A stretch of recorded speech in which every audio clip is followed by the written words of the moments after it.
ஓல் இன்னையோட pack and pack with me பார்த்துடலாமா. So இந்த ஆர்டர் வந்து நம்மளுக்கு இன்ஸ்டாகிராம்லேருந்து வந்த ஆர்டர் தான். பெங்களூர்லேருந்து ஒரு கஸ்டமர் வந்து நம்ம ஸ்டோரியை பார்த்துட்டு எவ்வளோ ப்ரௌனிஸ் எவ்வளோ அப்படின்னு சொல்லி என்கொயரி பண்ணியிருந்தாங்க. அண்ட் நம்ம ரேட் எல்லாமே சொன்னதுக்கு அப்புறமேட்டு 6 பீஸ் ஆஃப் ஒன்று ஆர்டர் பண்ணியிருந்தாங்க.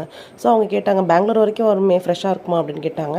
சிஸ்டர் இந்த ஷெல்ஃப் லைஃபே 5 டேஸ் வரைக்கும் ரூம் டெம்பரேச்சர் வச்சு சாப்பிட்லாம், ஸோ நோ வரிஸ் அப்படின்னு சொன்னோன்னா ஓகே அப்படின்னு சொல்லி ஆர்டர் கன்ஃபார்ம் பண்ணிவிட்டு பேமெண்ட்டும் போட்டாச்சு. ஸோ அவங்களுக்காக நம்ம பார்த்து அழகாக பேக் பண்ணி பேக் பண்ணி சென்ட் பண்ணியாச்சு. அண்ட் உங்கள் யாருக்காவது ப்ரௌனிஸ் ஆர்டர் பண்ணணும்னா ஸ்க்ரீனில் தெரியுற வாட்ஸ்அப் நம்பர் கான்டாக்ட் பண்ணி உங்கள் ஆர்டர்ஸ் ப்ளேஸ் பண்ணிக்கோங்க. அண்ட் நம்ம சேனலில் நெக்ஸ்ட் இது வரைக்கும் யாருமே கொடுக்காத ஒரு பட்ஜெட்டில் ஒரு ப்ரௌனிஸ் வந்து நம்ம லான்ச் பண்ண போகிறோம். ஸோ கண்டிப்பாக ஸ்டே டியூன், நம்மளோட சேனலை சப்ஸ்கிரைப் பண்ணி வச்சுக்கோங்க அந்த நியூ அனௌன்ஸ்மெண்ட்டுக்காக. ஸோ அதுக்கப்புறம் என்ன அப்படின்னா என்னோட குட்டி ஸ்டோரி ஒன்று சின்னதாக பார்த்துடலாமா. அது என்ன அப்படின்னா, நான் வந்து ஃபஸ்ட்டு இந்த பிஸ்னஸ் ஸ்டார்ட் பண்ணும்போது சரி இதை மட்டும் வச்சு நம்ம வந்து பிஸ்னஸ் ரன் பண்ணலாம் அப்படின்னு சொல்லி பண்ணிட்டு இருக்கும்போது நம்ம ஒரு கஸ்டமர்ஸ்க்காக நம்ம கொடுக்கும்போது அவங்க வந்து உங்கள்கிட்ட வேறு என்னென்ன ப்ராடக்ட்ஸ் இருக்குது அப்படின்னு என்கொயரி பண்ணும்போது நம்ம பிஸ்னஸ் வந்து அடுத்த லெவலுக்கு டெவலப் பண்ணிட்டு போகணும் அப்படின்ற ஆசை வந்து எனக்கு இப்போ ரொம்பவே இருக்குது. உங்களுக்கு அந்த மாதிரி இருந்தால் கமெண்ட் பண்ணுங்கள்.